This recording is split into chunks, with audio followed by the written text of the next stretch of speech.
Assalamualaikum warahmatullahi wabarakatuh. Hari ini kami akan mempresentasikan tentang bab 7 mengenai pengendalian dan penanganan resiko.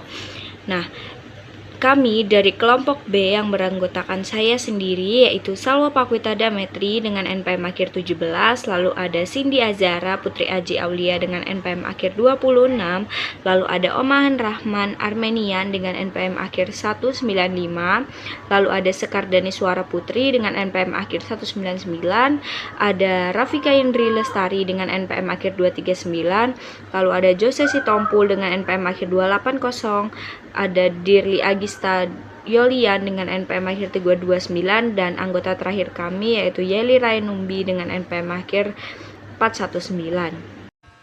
Materi yang pertama yaitu penanganan risiko atau risk treatment control.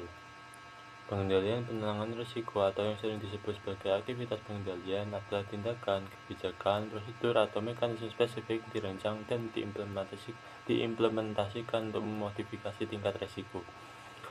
Pengendalian dapat diklasifikasikan menjadi 3 tipe utama berdasarkan waktu dan tujuan fungsinya, yaitu preventif, detektif, dan korektif. Biaya untuk mengimplementasikan dan memelihara sebuah pengendalian, baik biaya finansial maupun biaya waktu dan efisiensi, tidak boleh melebihi manfaat yang diharapkan dari pengurangan risiko yang dihasilkan. Analoginya, bayangkan jika kita mengemudikan mobil jalan raya. Sebab pengaman dan kantong udara adalah pengendalian preventif yang dapat mencegah ketika terjadi kecelakaan tidak terlalu parah dampaknya. Ini bisa mencegah dampak dari kecelakaan. Lalu mematuhi peraturan dan jaga jarak. Ini pengendalian preventif yang mencegah kemungkinan terjadinya kecelakaan mobil. Lalu lampu indikator ketika ada masalah pada mesin merupakan pengendalian detektif, karena ketika ada masalah di mesin akan dideteksi dan akan muncul indikator yang menandakan ada masalah. Dan ban serep dan kotak P3K adalah pengendalian korektif, karena ini dapat menjadi langkah tambahan ketika terjadi kecelakaan. Selanjutnya yaitu definisi dan tujuan pengendalian. Pengendalian dalam konteks manajemen risiko dan tata kelola dapat didefinisikan sebagai setiap tindakan, kebijakan, perangkat, praktik, atau mekanisme lain yang memodifikasi risiko. Tujuan fundamental dari setiap pengendalian adalah untuk memberikan keyakinan yang memadai atau reasonable assurance bahwa tujuan organisasi akan tercapai dan bahwa peristiwa yang tidak diinginkan akan dicegah, dideteksi, dan dikoreksi. Ini berarti pengendalian bertujuan untuk mengurangi risiko yang berada di atas selera risiko, dan dalam beberapa kasus memungkinkan organisasi untuk mengambil lebih banyak risiko di area lain di mana imbal hasilnya menjanjikan. Pengendalian juga tidak bertujuan untuk menghilangkan semua risiko, karena hal itu akan melumpuhkan bisnis. Lalu selanjutnya adalah jenis-jenis pengendalian dari preventif, korektif, detektif, dan korektif. Pengendalian preventif contohnya yaitu seperti pemisahan tugas, otorisasi dan persetujuan, keamanan fisik dan logis, dan pelatihan karyawan. Lalu pengendalian detektif contohnya yaitu rekonsiliasi, tinjauan kinerja dan audit, laporan pengecualian, dan sistem alarm. Dan untuk pengendalian korektif contohnya yaitu rencana kontingensi bisnis, prosedur dan investigasi, dan tindakan disipliner, pencadangan dan pemulihan data, dan perbaikan proses. Selanjutnya saya akan menjelaskan desain pengendalian yang efektif, di mana merancang pengendalian yang efektif ini tuh jauh lebih kompleks daripada sekedar membuat aturan baru, karena desain yang kurang tepat bisa menjadi tidak efektif, mahal, atau bahkan menimbulkan resiko tambahan. Nah, terdapat 4 prinsip utama. Yang pertama yaitu prinsip relevansi. Nah, prinsip relevansi ini tuh merupakan pengendalian harus langsung berkaitan dengan risiko yang ingin dikurangi dan didasarkan pada penilaian risiko yang kuat. Lalu yang kedua ada prinsip analisis biaya manfaat. Nah, prinsip analisis biaya manfaat ini merupakan untuk memastikan bahwa biaya pengendalian baik langsung maupun tidak langsung tidak melebihi manfaat pengurangan risiko serta tidak melebihi serta pengendalian ini tuh disesuaikan dengan tingkat risiko yang ada. Lalu yang ketiga ada prinsip keseimbangan antara otomatisasi versus manual. Nah, prinsip ini tuh merupakan di mana penggabungan keduanya ini seringkali paling efektif untuk menjaga konsistensi, mengurangi kesalahan manusia, dan tetap memberikan ruang untuk pertimbangan profesional. Lalu yang terakhir ada prinsip kesederhanaan dan kepraktisan, di mana prinsip ini itu merupakan kesederhanaan dan kepraktisan agar pengendalian mudah dipahami, dapat diintegrasikan ke dalam alur kerja, dan memiliki kepemilikan yang jelas sehingga dijalankan secara efektif. Nah, dengan menerapkan prinsip-prinsip tersebut, pengendalian ini itu dapat berfungsi sesuai tujuan tanpa membebani organisasi secara berlebihan. Selanjutnya saya akan menjelaskan strategi penanganan resiko, di mana setelah resiko diprioritaskan, organisasi ini perlu menentukan strategi penanganan yang paling tepat untuk setiap resiko signifikan dengan memperhatikan karakteristik resiko, risk appetite, dan analisis biaya manfaat. Nah, terdapat 4 strategi utama untuk menangani resiko negatif. Yang pertama ada strategi menghindari, di mana strategi menghindari ini itu berarti menghentikan aktivitas yang menimbulkan resiko. Nah, cara ini tuh efektif, tetapi seringkali juga menghilangkan peluang yang terkait. Misalnya perusahaan ini tuh memilih untuk tidak memproduksi makanan yang berisiko cepat basi agar tidak menghadapi tuntunan keselamatan konsumen. Lalu yang kedua ada strategi mengurangi, di mana strategi mengurangi ini tuh bertujuan untuk menurunkan kemungkinan atau dampak resiko melalui pengendalian preventif, detektif, atau korektif dan sebagian besar aktivitas manajemen risiko harian termasuk dalam kategori ini tuh seperti memasang very well dan antivirus untuk mencegah serangan siber. Lalu yang ketiga ada strategi mentransfer, di mana strategi mentransfer ini tuh memindahkan sebagian atau seluruh dampak finansial kepada pihak ketiga. Lalu yang terakhir ada strategi menerima, di mana strategi menerima ini tuh berarti secara sadar menanggung resiko yang tersisa, seperti tetap menyimpan sebagian data di server lokal meski ada kemungkinan gangguan kecil, dan kombinasi beberapa strategi ini tuh sering diterapkan untuk resiko yang kompleks agar penanganannya ini lebih efektif dan efisien. Lalu saya akan menjelaskan menghindari resiko, di mana strategi menghindari resiko ini tuh atau risk avoidance ini tuh merupakan cara paling langsung untuk menangani resiko dengan sepenuhnya untuk menjauhi aktivitas atau kondisi yang menimbulkan resiko. Nah, dengan menerapkan strategi ini tuh kemungkinan terjadinya resiko ini menjadi nol karena sumbernya dihentikan atau tidak dilakukan sejak awal. Nah, strategi ini tuh perlu digunakan secara selektif atau efektif karena menghindari resiko juga berarti melepaskan peluang atau keuntungan yang mungkin diperoleh.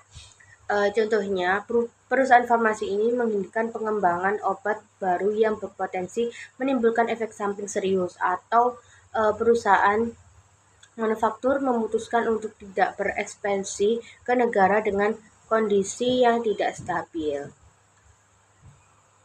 Assalamualaikum warahmatullahi wabarakatuh. Saya Dilia Kisah Galian dengan MPM akhir 329. Jadi saya di sini akan menjelaskan mengurangi atau memitigasi risiko, reduction or mitigation.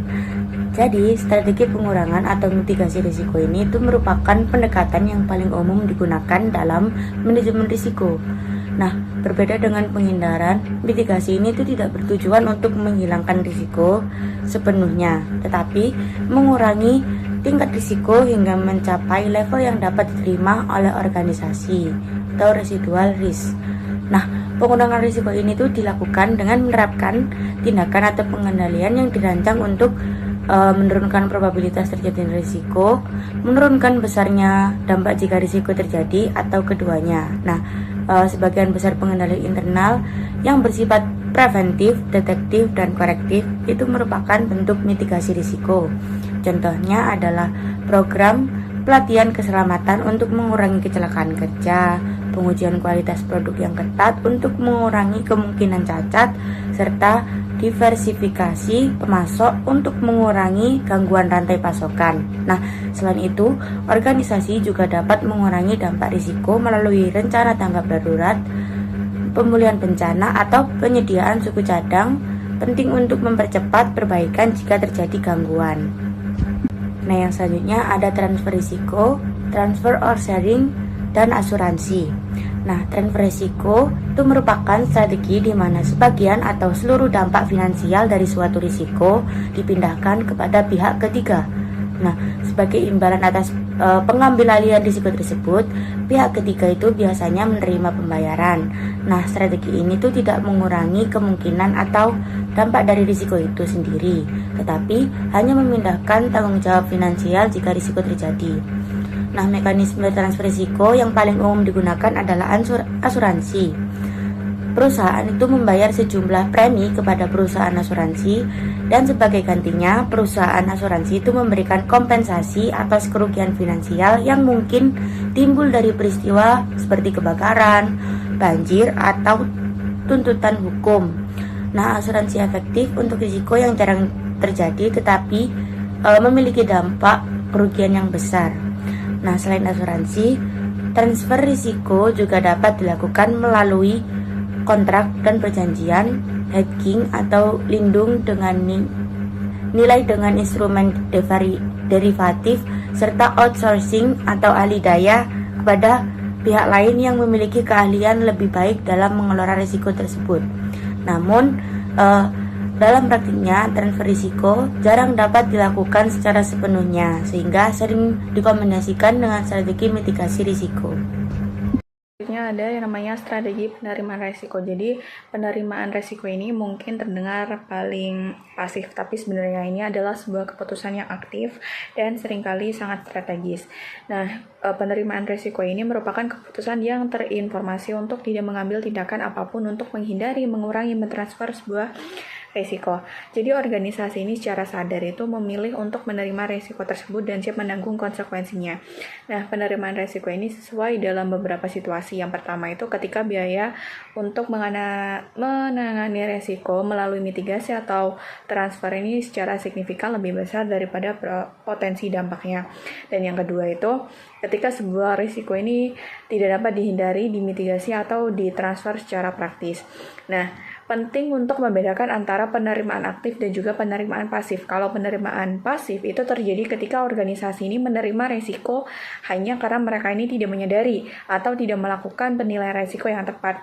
Nah, ini tuh bukan strategi melainkan kelalaian. Kalau penerimaan aktif atau retensi risiko yang terinformasi itu adalah keputusan yang dilakukan secara sadar yang didasarkan pada analisis resiko yang solid.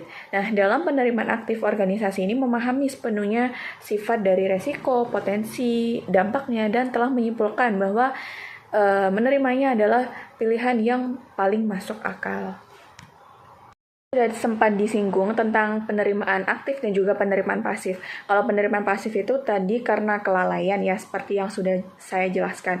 Jadi penerimaan pasif ini bukanlah strategi yang disengaja, melainkan hasil dari kelalaian atau kegagalan dalam proses manajemen resiko. Jadi organisasi ini tidak mengambil tindakan apapun terhadap sebuah resiko karena mereka tidak pernah mengidentifikasinya, tidak pernah memahami signifikansinya, atau hanya mengabaikannya. Nah, beberapa penyebab umum dari penerimaan pasif ini antara lain yang pertama, proses identifikasi resiko yang tidak memadai. Kedua, budaya organisasi yang buruk. Jadi, budaya yang menghukum pembawa berita buruk atau mendorong optimisme yang berlebihan dapat menyebabkan manajer secara sengaja atau tidak sadar mengabaikan resiko tersebut. Dan yang ketiga, it won't happen to us syndrome, di mana keyakinan yang salah bahwa peristiwa beresiko rendah namun berdampak tinggi tidak akan pernah menimpa organisasi mereka. Dan yang terakhir, kurangnya sumber daya. Jadi fungsi manajemen resiko ini kekurangan staf atau anggaran, mungkin mereka tidak memiliki kapasitas untuk menganalisis semua resiko secara memadai. Jadi makanya dibentuk yang namanya ERM atau manajemen resiko. Tujuan utamanya itu adalah untuk mengubah semua penerimaan pasif menjadi keputusan yang aktif dan terinformasi. Adanya proses identifikasi dan penilaian resiko yang komprehensif, ERM ini memaksa organisasi untuk secara eksplisit menghadapi resiko-resikonya dan membuat keputusan sadar tentang bagaimana menanganinya, termasuk keputusan untuk menerimanya. Penerimaan aktif atau active acceptance, di mana ini tuh merupakan keputusan standar dari organisasi untuk menerima suatu resiko dan menampung dampaknya jika terjadi. Nah, strategi ini tuh juga disebut retensi risiko atau risk retention, di mana keputusan ini tuh dibuat setelah analisa yang matang, bukan karena kelalaian. Nah, ada pula alasan organisasi ini menerima resiko. Yang pertama, analisis biaya manfaat. Nah, biaya itu kan untuk mengurangi atau memindahkan resiko yang lebih besar dibanding potensi kerugiannya. Nah, biasanya ini tuh terjadi pada risiko yang jarang terjadi dan berdampak kecil. Lalu yang kedua, tidak bisa dihindari atau dipindahkan, di mana beberapa risiko ini tidak dapat dihindari seperti perubahan kondisi ekonomi atau tidak ada cara yang efektif untuk memindahkan risiko tersebut. Nah, yang selanjutnya ada keputusan strategis, di mana resiko ini berkaitan dengan peluang bisnis yang ingin dicapai organisasi, dan organisasi ini tuh merasa mampu mengelolanya dengan baik. Lalu yang terakhir ada resiko residual, di mana setelah berbagai upaya pengendalian dilakukan, masih ada sisa resiko. Nah, jika sisa resiko tersebut masih dalam batas toleransi organisasi atau risk appetite, maka resiko tersebut ini dapat diterima. Nah, ada pula langkah setelah resiko itu diterima. Yang pertama itu dengan mendokumentasikan keputusan, di mana keputusan ini menerima resiko yang harus dicatat beserta alasan dan hasil analisisnya. Nah, lalu ada membuat rencana kontingensi. Organisasi ini menyiapkan rencana tindakan jika risiko benar-benar terjadi agar dampaknya bisa ditangani dengan cepat. Lalu ada menyiapkan dana cadangan, di mana organisasi ini dapat menyediakan dana cadangan atau akses kredit untuk menutup kerugian yang mungkin timbul. Yang terakhir, memantau risiko secara berkala. Nah, risiko ini tetap dipantau karena kemungkinan dan dampaknya dapat berubah seiring waktu. Selanjutnya ada dasar keputusan untuk manajemen risiko, di mana keputusan untuk menerima risiko secara aktif ini tidak boleh dilakukan sembarangan.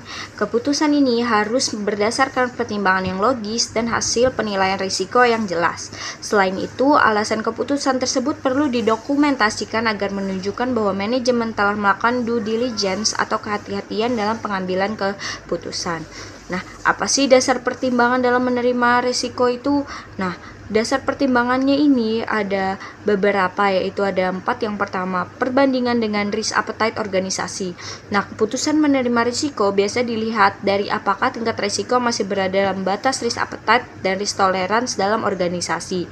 Nah, jika masih dalam batas tersebut, risiko ini dapat diterima. Namun, jika risikonya jauh melebihi batas yang ditetapkan, keputusan menerima risiko ini akan sulit dipertanggungjawabkan.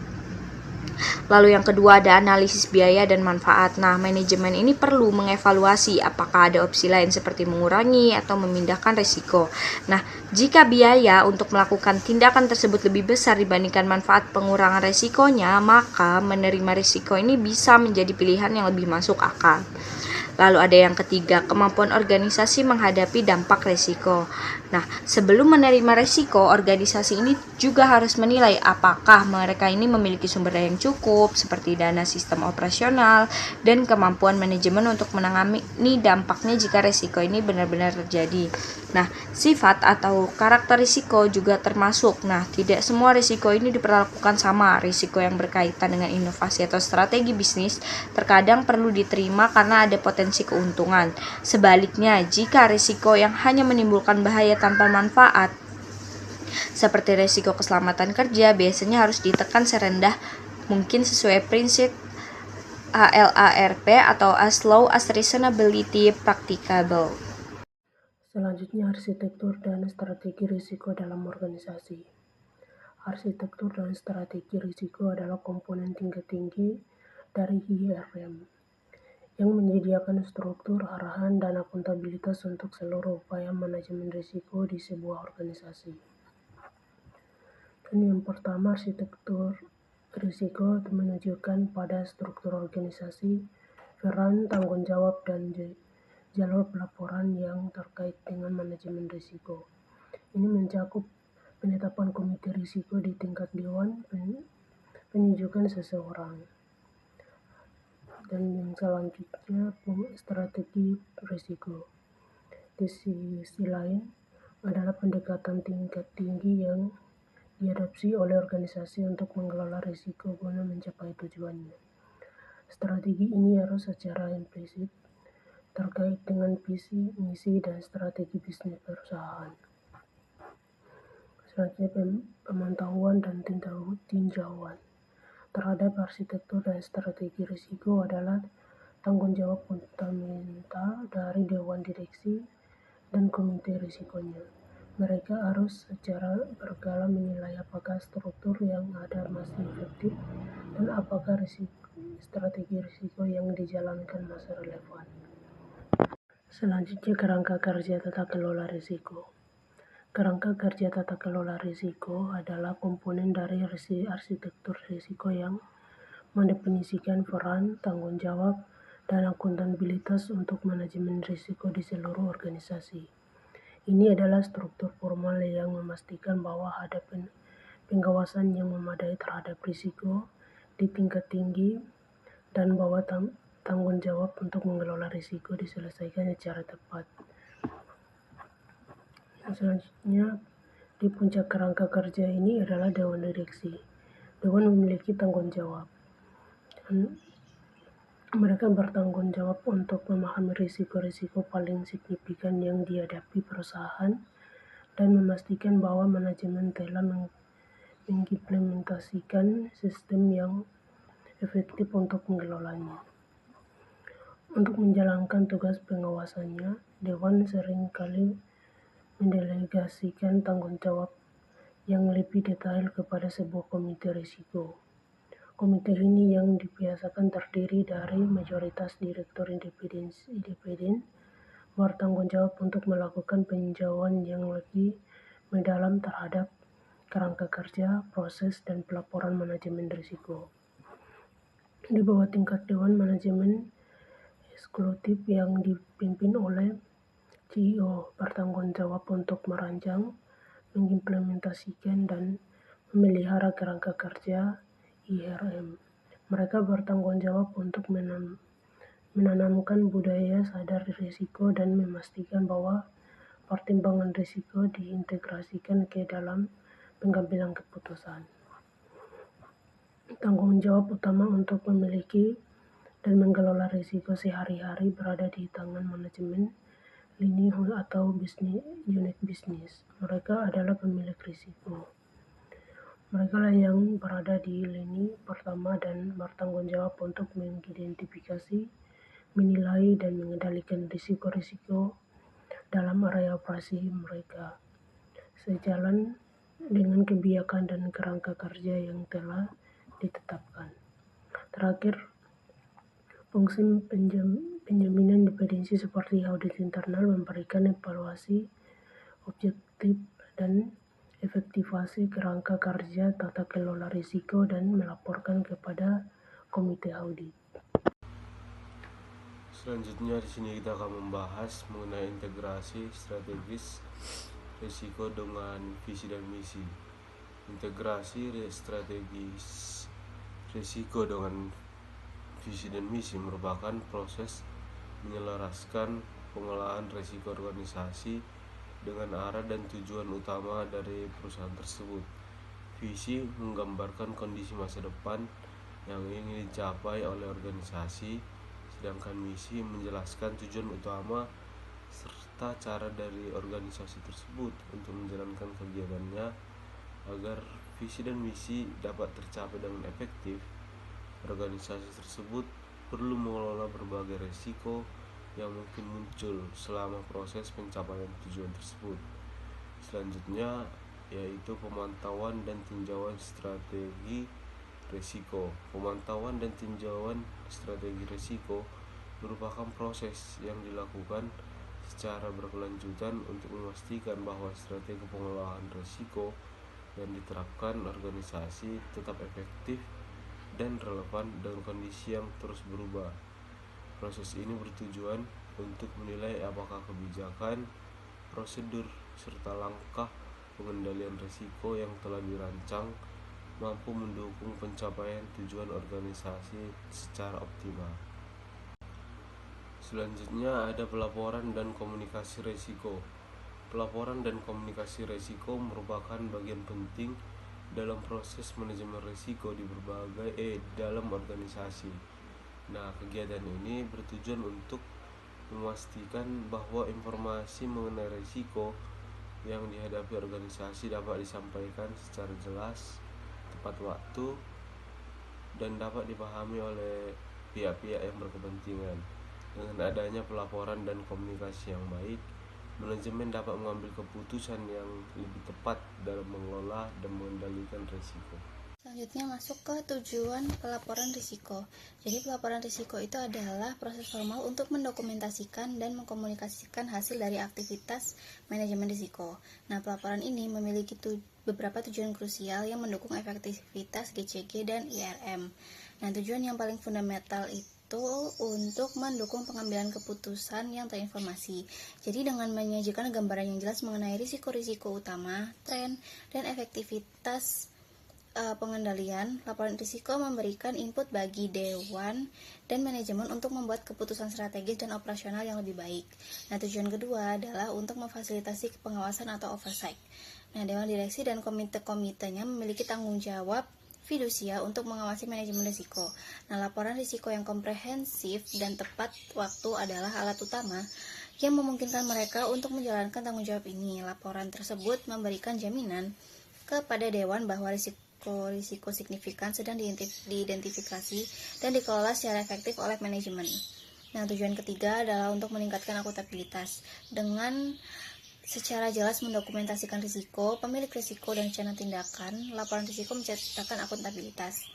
Nah, laporan ini memungkinkan manajemen senior untuk melacak kemajuan dalam pelaksanaan rencana perlakuan risiko dan untuk meminta pertanggungjawaban dari para pemilik risiko jika tindakan tidak diambil sesuai jadwal.